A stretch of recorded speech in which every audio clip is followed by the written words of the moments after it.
Today,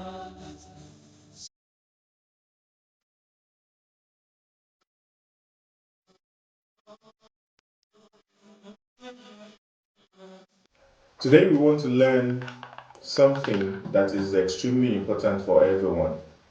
Sometimes you have a friend, probably due to mismanagement or miscommunication, that friend now sees you as an enemy.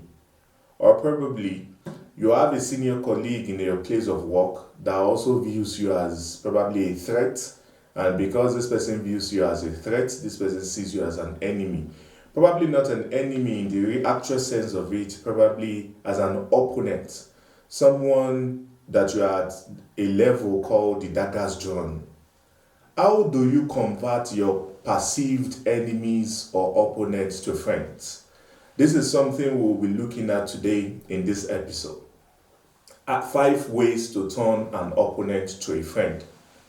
The number one way to turn an opponent to a friend is what I describe as returning evil with good.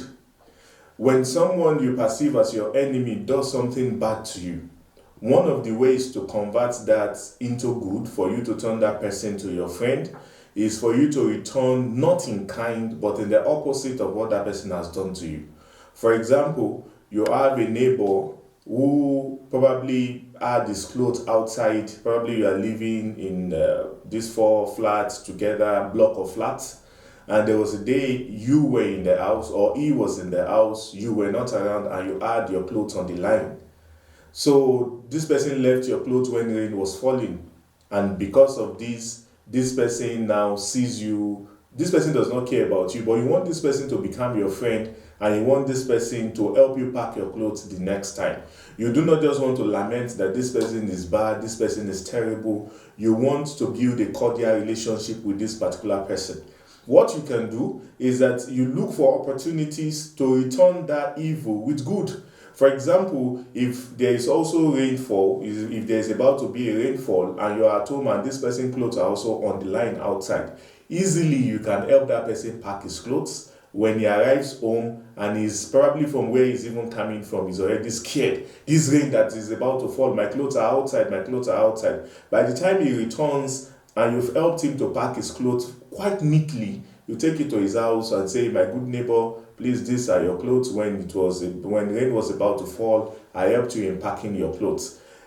There is a natural tendency that that person will be inclined towards reciprocating the gesture you just gave to him. And from there, you would have succeeded in turning a supposed enemy or opponent to a friend. So in your place of work, someone that sees you and probably tries to get you on the wrong side of your boss, when you try to exchange good for some time with that kind of person, naturally they will become confused, and there's this thing called cognitive dissonance. I will describe cognitive dissonance in the course of our discussion later. The second way you can turn an opponent to a friend is what is called by Benjamin Franklin. It's called the Benjamin Franklin's effect. What do we mean by the Benjamin Franklin's effect? Benjamin Franklin was a parliamentarian, and when he sees a fellow parliamentarian, probably they are not even in the same party, and he intends to turn that particular parliamentarian to his friend, one good thing he does is he asks them for favor. But psychologists have also warned us that we should not ask for financial favors, because a lot of people don't like you to ask them for financial favors. The specific one that I'll be making recourse to in discussing Benjamin Franklin is that Benjamin Franklin asked a parliamentarian that sees him as an opponent, asked the person to borrow him a book. And when he asks this parliamentarian to borrow him a book, what happens in the brain of that parliamentarian is cognitive dissonance. The brain becomes very confused. Is this person still my friend? Or this person is now or is still my enemy? And the brain settles at the end of the day for the last event, which was an exchange of book. So reasonably, the brain will start getting adjusted to the fact that this person probably isn't an enemy. Probably this person is a friend. The third one I'll be discussing today on how to turn an opponent to a friend or an enemy to a friend is for you to give a gift to your perceived opponent. Gift is one of the best way to soften people's hearts towards you. If there's somebody you have an affection for, whether you are a man or a woman, you have an affection towards a man, you have an affection towards a woman, or there's somebody probably due to miscommunication that suddenly just has a bit of hatred for you, when you buy those people gifts, most especially if you are able to find out the kind of gifts they like. And how can you find this out? This is the social media age. You can go to their website. If they have websites, you can go to their social media pages. You see their activities. From there, you are going to see the things that person celebrates the most. And when people give us something we yearn for, naturally our brain gets used to the fact that this person probably isn't as bad as I thought. Probably this person is a good person to me. The fourth step I'm going to be discussing with us on how to convert an enemy to a friend is for you to go to your enemy or your opponent, supposed opponent, and ask them and seek advice from them. When you seek advice from someone that perceives you as, in inverted comma, an enemy, two things happen. Anybody you seek an advice from, the first thing that happens is flattery. They feel flattered. Their brain as of that time is happy. They feel satisfied. Why? Because anybody you're asking for advice, you've already given credence to that person knows more than you on that particular subject matter. And every human being have this natural inclination towards competing to be better, towards competing to be better in their lives. Betterment is something we pursue. So when you ask somebody for advice, naturally the brain of that person becomes flattered. That person becomes flattered. And the second thing that happens is that person becomes empathetic. And what do we mean by empathetic? Empathy is simply putting yourself in another person's shoe.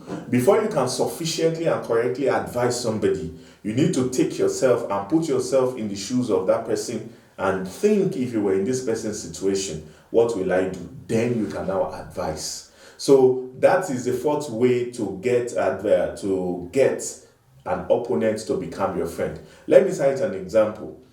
Probably there is somebody that you are about to get married to somebody, and there is on a particular matter that you know that will cause problem later on. You can go close to this person and ask the person, my dear fiancé or fiancée, what do you think I should do in this kind of situation?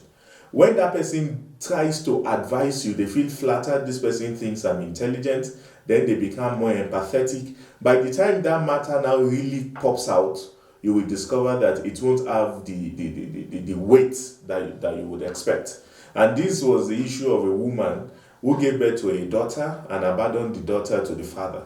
When the daughter came of age later on, and the mother now wants to start getting closer to this particular woman, to this particular lady, they discovered the girl, you abandoned me. My mother is my stepmom. You are not my mom. You are only my biological mom. You did not nurture me, so you are not my mother. And he consulted one of our associate professors here in Nigeria, who is a psychologist, that what should I do? One of the advice I was given is, stop going directly to this woman that you are seeking, to this your girl that you want to bond with her. Go to her and ask her some advice from the problems you have in your husband's house, from the problems you have in your place of work, and from this girl will start becoming empathetic towards you. And the fifth, which is the last but not least that I'm going to be talking about on how to convert an enemy to a friend, is for you to speak good about somebody in his absence. You can take note that those that will relate that message to him or her later on are there. So, for example, and that is also some of the topics we'll still be discussing later on. Those are the negative effects of gossip. When you gossip about somebody and the person hears about that gossip, that person hates you. When you speak good about somebody behind that person and that person later on hears that you spoke well about them in their absence, they also start to fall in love with you. So these are the 5 reasons, the 5 ways you can turn an enemy to a friend. Thank you. Till I see you next time.